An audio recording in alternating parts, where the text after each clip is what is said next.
Hello friends, welcome back to my channel. তোমরা সব কেমন আছো? আশা করছি ভালো আছো। আমি তো বিন্দাস আছি। দেখো, আজকে আমরা রেডি হয়ে গেছি। আমরা অফিস থেকে অফিসের এক দাদার বিয়েতে যাব বলে। তো আমরা গাড়ি করে বেরিয়ে গেছি ওই বিয়েবাড়িতে যাওয়ার জন্য। তো আমরা বিশাল মজা করতে করতে এবং এনজয় করতে করতে আমরা সবাই মিলে চলে এসেছিলাম বিয়েবাড়ির সামনে। বিয়েবাড়ির সামনের ডেকোরেশনটা জাস্ট ওয়াও ছিল, কত সুন্দর লাগছিল। এবং ভেতরের ডেকোরেশনটাও তোমাদেরকে অবশ্যই দেখো কি ভালো লাগছে। আর দেখো, ওই যে জগন্নাথদা এবং জগন্নাথদার ওয়াইফের ফটো ছিল ওখানটায়।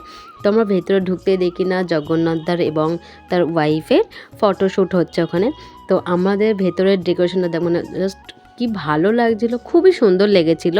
আর এখানে ছিল সুবর্ণাদি এবং এখানে স্বপ্নাদি ছিল, তোমরা ফার্স্টেই দেখে নিয়েছিলে। আর এখানে হচ্ছে নেহা ছিল। তো আমরা পুরো বিয়েবাড়ি ঘোরাঘুরি করে গিফট দিয়ে তারপরে আমরা খেতে বসে গেছিলাম। খেতে বসে বলতে আমরা ফার্স্টে ওই পকোড়া যেগুলো থাকে সেই পকোড়া খেতে শুরু করে দিচ্ছি। তো খুব ভালো ছিল, আমার তো খুব ভালো লেগেছে। আমি এই প্রথমবার অফিস থেকে কোনো এক অফিসের বিয়েতে গেছি বলে।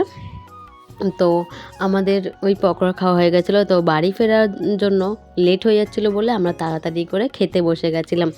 তো আমরা সবাই মিলে খুব মজা, মানে খুব বলতে খুব মজা করতে করতে ওখানে গেছি এবং মজা করতে করতে খাওয়া দাওয়া করে বাড়ি ফিরেছিলাম। আর দেখো মেনুতে কী কী আছে, জাস্ট মেনুতে কী আছে, এত পুরো লোভনীয় খাবার ছিল। আমরা সবাই হাসি মুখে খাচ্ছিলাম।